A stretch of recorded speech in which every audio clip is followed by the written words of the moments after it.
आसाम के मुख्यमंत्री और बीजेपी की सरकार ने ख़त्म किया है, वो भी रात के 12 बजे। भाई मेरा रिलीजियस ड्यूटी है, मैं अपने रिलीजन के लिहाज से शादी करूंगा ना।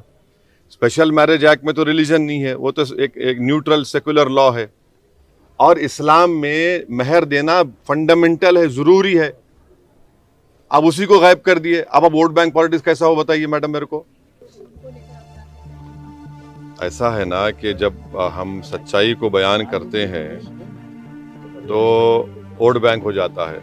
और नरेंद्र मोदी जो पिछले 10 साल से कर रहे मेजॉरिटी कम्युनिटी का वोट लेने के लिए, तो उसकी कोई बात नहीं करते। आसाम में जो कानून को आसाम के मुख्यमंत्री और बीजेपी की सरकार ने ख़त्म किया है, वो भी रात के 12 बजे।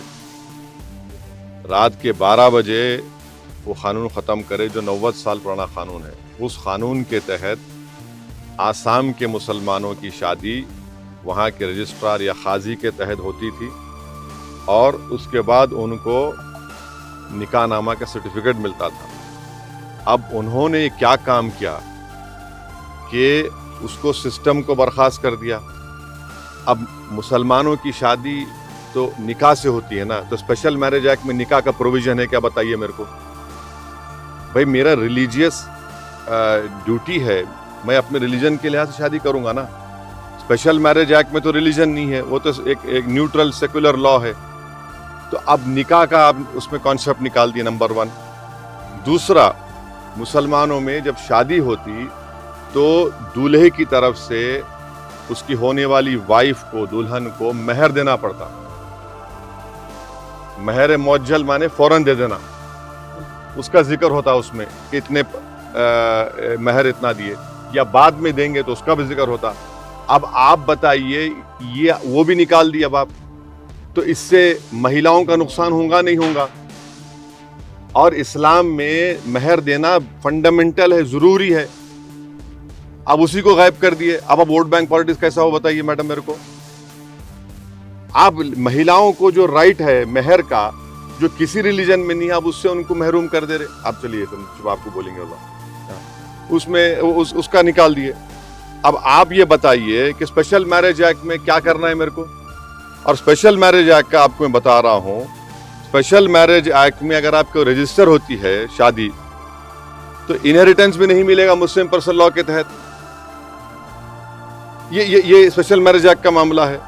तो ये मकसद क्या है कि मुसलमानों को उनके रिलीजन से दूर कर दिया जाए, उनके रिलीजियस प्रैक्टिसेस से दूर कर दिया जाए। मेरा निकाह मैं नहीं करूंगा, स्पेशल मैरिज में कैसा करूंगा बताइए। और फिर उस बच्ची का क्या होगा, उसको महर नहीं मिलेगा। तो महर एक फंडामेंटल कंपोनेंट है मुस्लिम मैरिज में, और वो होता भी नहीं उसके बगैर। अब दूसरी बात यह है कि आसाम में जो मुसलमान है 51%, 51% मुसलमान, आसाम के 20% सबसे गरीब लोगों में शुमार होते। आप उनकी गरीबी दूर करने के लिए क्या कर रहे बताओ। आप ही तो, आपकी सरकार है ना। और वही परसेंटेज आप देख लो नॉन मुस्लिम में कम है। गरीबी जिसमें ज्यादा है वो मुसलमानों में आप उनकी मदद नहीं कर रहे। और इसी चौथी बात यह है कि भारत सरकार का डेटा है, 12 लाख बच्चियों की या बच्चों की चाइल्ड मैरिज हुई। कितने मुसलमानों की बताओ। मैं चैलेंज कर रहा हूं आरएसएस, बीजेपी, विश्व हिंदू परिषद और वहां के हेमंत बिस्वा शर्मा को, बताओ 84% नॉन मुस्लिम की हुई चाइल्ड मैरिज, 11% मुसलमान उसमें है। मगर आप बाजा बजा रहे, हमारा बदनाम कर रहे पूरे देश में। चाइल्ड मैरिज सब में हो रही। पांचवी बात यह है कि फीमेल फिटिसाइड और इन्फेंटिसाइड आसाम में बहुत बड़ा प्रॉब्लम है। आसाम के मुख्यमंत्री को ये जवाब देना पड़ेगा, क्या यह बात सच नहीं है कि अगर 1000 बच्चे पैदा होते तो 923 बच्चियां पैदा होते। इसको रोकने के लिए क्या कर रहे आप। और 2036 माने 2036 में वहां पर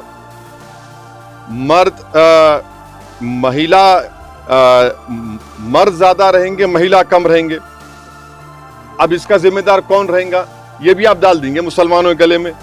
और आखिरी बात यह है, ये कानूनी बात आपसे कर रहा हूं कि अगर चाइल्ड मैरिज होती है तो वो वाइडेबल है, वाइड नहीं होती शादी, ये कानून है।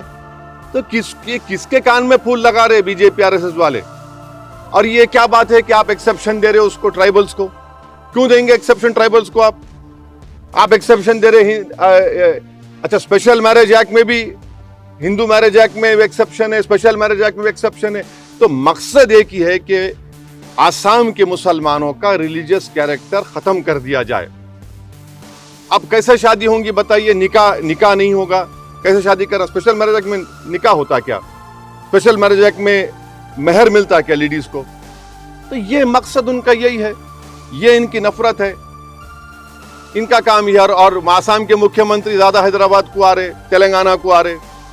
अरे पहले अपने स्टेट में आप supreme court monitored NPR NRC को एक्सेप्ट क्यों नहीं कर रहे? आप उसको एक्सेप्ट करो। आप ये है